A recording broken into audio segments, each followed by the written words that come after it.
January 18th, 2008, a Friday evening in Paris. A compliance officer at Société Générale, one of the oldest banks in Europe, notices something strange. A trade that shouldn't exist, a counterparty that doesn't check out. He makes a phone call, then another. By Saturday morning, executives are being pulled out of their weekends and into the tower at La Défense.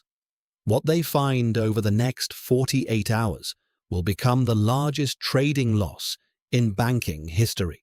One man, one desk, 50 billion euros in hidden positions, more than the entire value of the bank itself.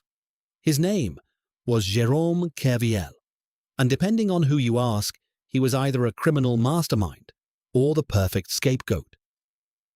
Jérôme Kerviel was never supposed to be a trader. Born in a small town in Brittany, son of a hairdresser and a metalwork teacher, he didn't go to the elite schools that feed France's banking aristocracy. No Polytechnique, no HEC. He studied finance at a mid-tier university in Lyon. In 2000, he joined Société Générale, not on the trading floor, but in the back office, the middle office to be precise, the control room.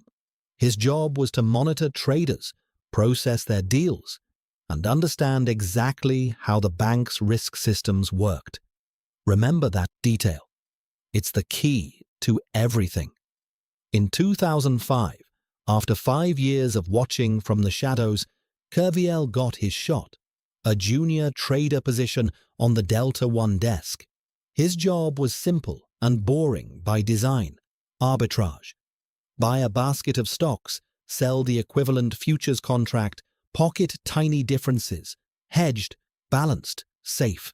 The desk's limit for any single trader's exposure, 125 million euros. Kerviel would eventually be sitting on 400 times that. His first taste came early. In the summer of 2005, barely months into the job, he quietly took an unauthorized short position on Allianz, the German insurance giant. A naked bet, no hedge, completely against the rules. Then, on July 7th, terrorists attacked the London transport network. Markets plunged, insurance stocks collapsed, and Kerviel's forbidden position turned into €500,000 of profit in a single day. He later said that moment changed him. The bet was illegal. The bet worked. And when the gains appeared in his book, nobody punished him for it. The lesson he learned wasn't never do this again. It was do it bigger. Here's how it worked. A hedged trade has 2 legs, the real position and the offsetting one.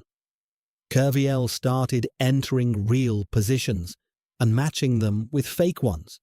Fictitious trades entered into the system against counterparties that would never confirm, or with forged emails when someone asked questions. On screen, his book looked flat. In reality, he was making massive one-way bets on European stock markets. And because he had spent 5 years in the middle office, he knew exactly when the control checks ran, which trades triggered alerts, and how long a fake trade could sit in the system before anyone verified it. He would cancel the fictitious trades just before checks and re-enter new ones right after. In 2007, the strategy worked spectacularly. Betting that markets would fall just as the subprime crisis began, Kerviel generated a real, hidden profit of 1.4 billion euros, more than the star traders, more than entire departments. He declared only a fraction of it. Even that fraction raised eyebrows. His official result was nearly 10 times his target. His bonus request for that year, 600,000 euros. The bank negotiated it down. Nobody asked the obvious question: how does a junior arbitrage trader on a safe desk make this much money? Over 18 months, The bank's systems flagged his activity dozens of times.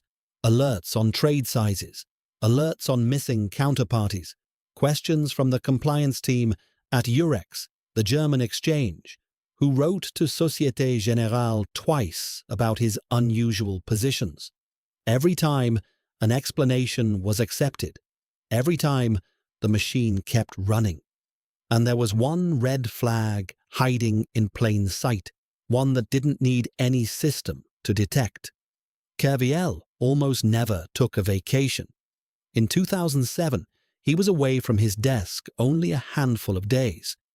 In banking, mandatory time off exists for exactly one reason. A hidden book cannot survive 2 weeks in someone else's hands. A trader who refuses to leave his desk is a trader with something to protect. His managers saw it. HR saw it. The rule was never enforced. By January 2008, Kerviel had flipped his bet. He was now long, wagering tens of billions that European markets would rise. His hidden exposure, roughly 50 billion euros, Société Générale's entire market value at the time, about 35 billion. One junior trader was carrying a position bigger than his own bank. Then came the compliance check he couldn't talk his way out of. A fictitious trade with a German broker triggered a verification. And this time, someone actually called the counterparty. The counterparty had never heard of the trade. Over the weekend of January 19th and 20th, a small team locked in a room reconstructed his real book. The CEO, Daniel Bouton, was informed that the bank was sitting on a massive, unhedged, secret position in the middle of the worst market turmoil since the dot-com crash. They made a brutal decision: unwind everything, immediately, secretly. Starting Monday, January 21st, the bank dumped Kerviel's positions into markets that were already collapsing. Some analysts believed the selling was so large it accelerated the global panic that day. The same panic that pushed the US Federal Reserve into an emergency rate cut, one of the largest in its history. By Wednesday, the positions were closed. The final loss, 4.9 billion euros. Kerviel's hidden 1.4 billion profit from 2007 had turned into the biggest trading loss the world had ever seen. On January 24th, Société Générale went public. Their version, a lone rogue trader, a fraud of extraordinary sophistication, a bank betrayed. Kerviel's version was very different. Everyone knew. His defense was simple. You cannot hide 50 billion euros.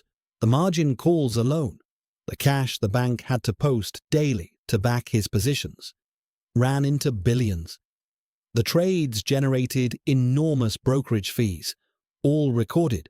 74 alerts, by some counts, had been raised and dismissed. His argument: as long as I was making money, they looked away.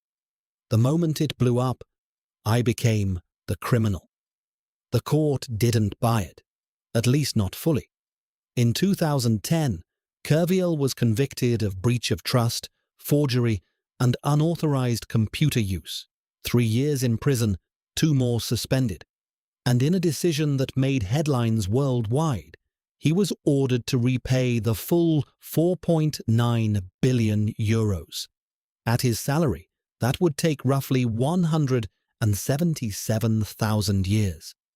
But the story didn't end there. In 2014, France's highest court upheld his conviction, but threw out the damages, ruling the bank's own failures contributed to the disaster. In 2016, the damages were reduced from 4.9 billion to 1 million euros. The same year, a labor tribunal even ruled his dismissal had been improper because the bank had known about his positions and let them ride. And the regulator. It fined Société Générale €4 million for catastrophic failures in its control systems. The bank also received a €2.2 billion tax deduction on the loss, meaning French taxpayers effectively absorbed a chunk of the damage. Kerviel served a few months behind bars and left prison in 2014 with an electronic bracelet. He walked from Rome to Paris in protest, met the Pope, wrote a book, and to this day maintains he was a product of the system, not its betrayer. So what was he? A manipulator who forged emails and hid positions for 18 months. That part is proven. But also a man whose bank collected the profits without questions, ignored dozens of alerts, and only discovered its conscience when the numbers turned red. The most disturbing possibility isn't that one trader beat the system. It's that the system never wanted to catch him. If you want more stories of Europe's biggest financial scandals, the fraud, the escapes, the cover-ups, subscribe. The next one is already in production.